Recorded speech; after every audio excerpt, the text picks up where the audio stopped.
नमस्कार दोस्तों, दीपक कुशवाहा आशुलिपि के यूट्यूब चैनल पर आप सभी का स्वागत है।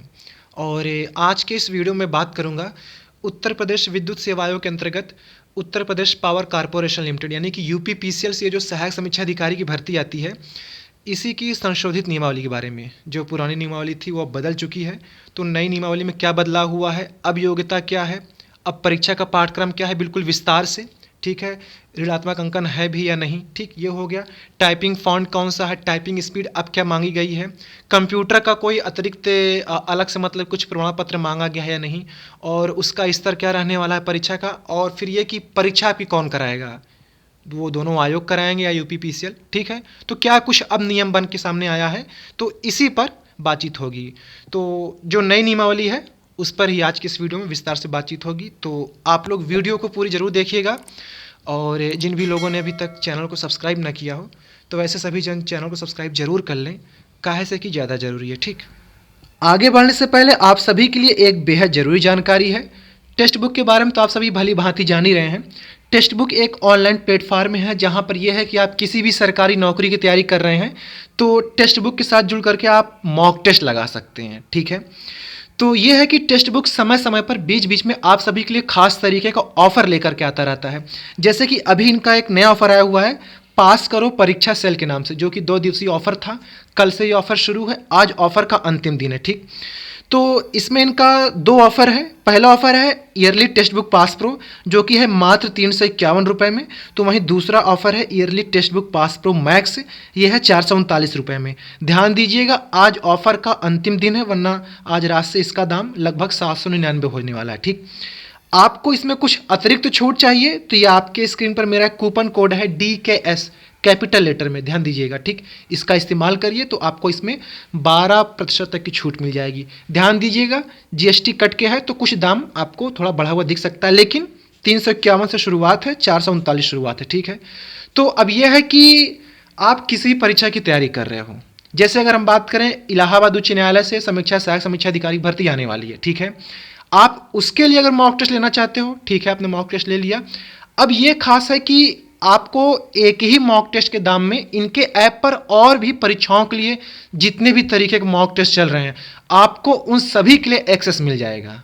समझे आप, मतलब खरीद तो आप रहो किसी एक परीक्षा के लिए, लेकिन उसके साथ ही साथ आपको और भी परीक्षाओं के लिए मॉक टेस्ट मिल जाएगा।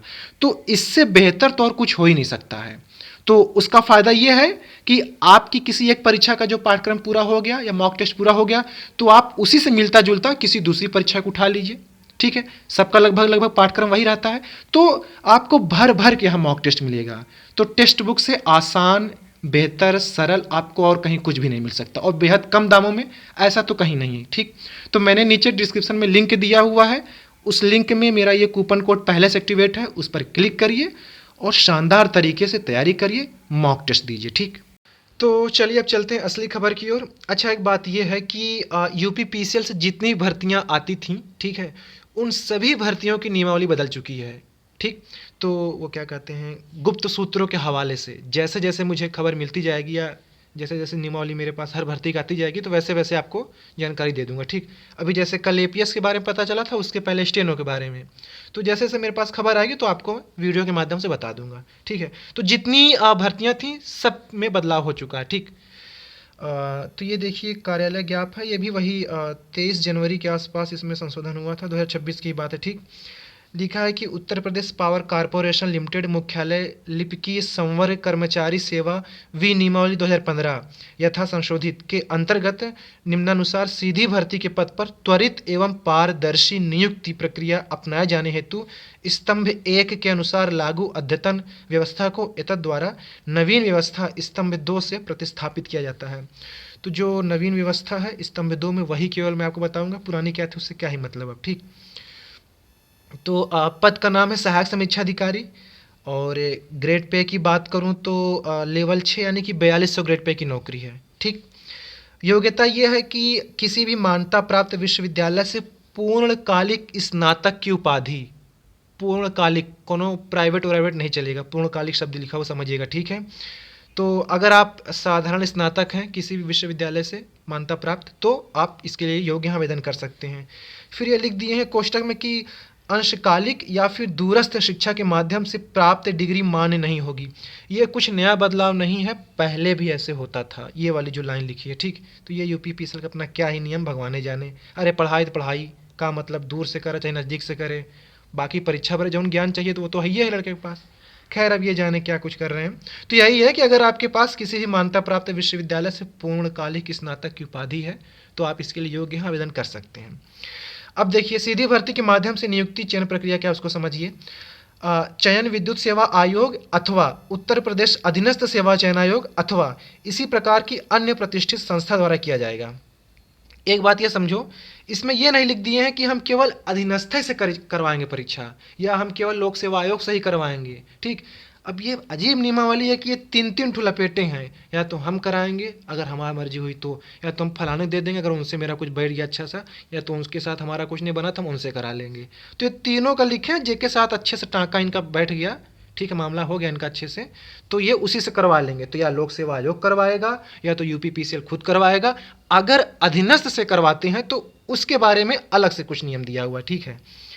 तो उसके बारे में समझिए क्या है इनका ये कहना, अगर अधीनस्थ परीक्षा करवाएगा तो ये है कि उत्तर प्रदेश अधीनस्थ सेवा चयन आयोग के पेट स्कोर या इसी प्रकार की राज्य अथवा केंद्र सरकार की संस्थाओं द्वारा आयोजित की जाने वाली अन्य समतुल्य परीक्षाओं के स्कोर के आधार पर अभ्यर्थियों से आवेदन आमंत्रित किए जाएंगे।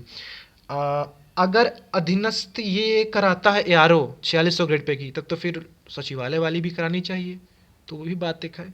तो जहाँ तक है या तो ये खुद ही कराएंगे, एक तरीका है बस नियमावली का, बाकी देखा जाएगा क्या कर सकते हैं, ठीक। अधीनस्थों करा लेगा तो ऐसा थोड़ी ना हो कि आप मुंडी फोड़ लेंगे, अपनी परीक्षा देवे करेंगे, फॉर्म भरवे करेंगे। तो खैर वो अलग बात है, विज्ञापन आएगा पता चलेगा, अभी जो कुछ बदलाव हो उसको आप समझते जाइए।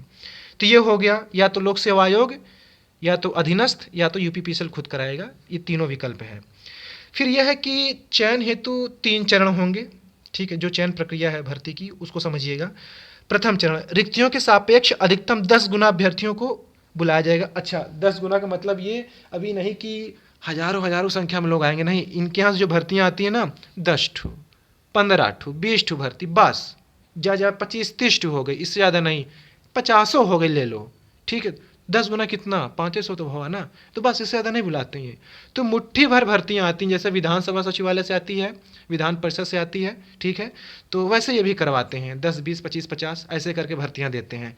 25-50 आरओ हो गई, 25-50 एआरओ हो गई, 10-15 ठू एपीएस हो गई, ऐसे करके, ठीक। तो ये हो गया।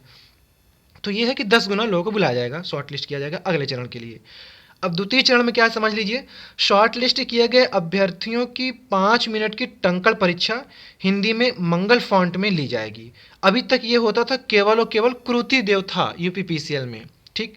फिर अब ये है कि ये मंगल फॉन्ट में करा रहे हैं। मंगल फॉन्ट में कुल 9 तरीके का फॉन्ट है, तो उसी में इनस्क्रिप्ट भी है और ये रेमिंगटन गेल है। तो अच्छा ये स्पष्ट इसमें नहीं लिखे हैं कि किस में कराएंगे मंगल में, हो सकता है जब भर्ती के विज्ञापन आए तो केवल ये रेमिंगटन गेल ही लिख दें, तब वो इनके ऊपर है, देखा जाए। अभी फ़िलहाल ये कि मंगल फॉन्ट है, ठीक। और उसमें जो आपकी स्पीड होनी चाहिए वो 30 शब्द प्रति मिनट, ठीक है। केवल हिंदी का मांगे हैं ये, ठीक है। तृतीय चरण, टंकण परीक्षा उत्तीर्ण कर चुके अभ्यर्थियों की लिखित परीक्षा ली जाएगी। यूपीपीसीएल ने एक बहुत बड़ा बदलाव ये किया कि सबसे पहले स्किल परीक्षा ले रहे हैं, जैसे एपीएस हो गई तो पहले शॉर्ट हैंड टाइप, स्टेनो हो गई शॉर्ट हैंड टाइप, अब ये एआरओ है तो इनका कहना है कि पहले हम टाइपिंग परीक्षा लेंगे, ठीक है। टाइपिंग के बाद हम लेंगे आपकी ये लिखित परीक्षा। तो वो क्या है उसको समझ लो। तृतीय चरण की लिखित परीक्षा निम्न 2 भागों में विभाजित होगी। प्रथम भाग में नीलिट के ओ लेवल स्तर के पाठ्यक्रमानुसार कंप्यूटर ज्ञान हेतु 50 प्रश्न होंगे। कंप्यूटर ज्ञान से संबंधित 50 प्रश्नों में 50% अंक लाना अनिवार्य होगा, अन्यथा की स्थिति में संबंधित अभ्यर्थी को अर्ह न मानते हुए उसकी लिखित परीक्षा के द्वितीय भाग का मूल्यांकन नहीं किया जाएगा। योग्यता में कहीं भी ये कंप्यूटर का कोई प्रमाण पत्र या टाइपिंग का कोई प्रमाण पत्र नहीं मांग रहे हैं, समझिएगा। आप साधारण स्नातक हैं, ग्रेजुएशन है तो आवेदन कर सकते हैं, लेकिन जो परीक्षा हो रही है उसमें जो कंप्यूटर के प्रश्न होंगे वो ओ लेवल स्तर के होंगे। तो ट्रिपल सी वालों की इज्जत नहीं है यूपीपीसीएल की नज़र में, ठीक है। तो जो कंप्यूटर वाला भाग होगा ओ लेवल स्तर के प्रश्न होंगे, जिसमें से आपको इनका कहना है कि 50 है ना, तो 50 प्रश्न होंगे तो उसका 50% अंक लाना है, आधा सही होना चाहिए। ठीक, अब आगे समझिए कि द्वितीय भाग क्या है। लिखित परीक्षा में 2 भाग है, कंप्यूटर वाला बता चुका हूँ। द्वितीय भाग समझिए, इसमें यह है कि 150 प्रश्न निम्नानुसार होंगे। सामान्य अध्ययन एवं तार्किक ज्ञान 50 प्रश्न। ठीक, समान हिंदी एवं व्याकरण 50, समान अंग्रेजी एवं समान अंग्रेजी 50। तो ऐसे ऐसे करके 50 50 50 150। लिखित परीक्षा के दोनों भाग में प्रत्येक प्रश्न के सही उत्तर के लिए 4 अंक दिए जाएंगे। कंप्यूटर का वो हो गया, उसके लिए भी 4, प्रत्येक प्रश्न के लिए 4 अंक, और ये जो 150 है इन सभी के लिए भी 4 4। ठीक है, और गलत उत्तर के लिए 1 अंक की कटौती की जाएगी। तो ऐसे करके तृतीय चरण की लिखित परीक्षा के दोनों भागों में कुल प्राप्तांकों के आधार पर अंतिम मेरिट तैयार की जाएगी। ठीक है, दोनों भाग मतलब कंप्यूटर वाला भाग वो, और ये जो सामान्य ज्ञान वाला ये, इसको जोड़कर ही मेरिट तैयार की जाएगी। टाइपिंग वाइपिंग जो हो रही वो तो बस एक छटनी प्रक्रिया है, उसके लिए कोई अंक नहीं है। ठीक है, और तो इसमें बाकी कुछ नहीं है, तो यही सारी चीज़ें थी। ठीक है, तो अब यह है कि भर्ती कब आएगी। नियमावली चल रहा है। ठीक है, तो अब ये भगवान ही जाने, मतलब ठीक है, नियमावली बदल चुकी, हो सकता है ये लोग भर्ती पर काम हम कुछ करें, चुनावी वर्ष है तो अब शायद भर्ती उर्ती देना शुरू भी करें। ठीक, तो अब इंतजार करिए।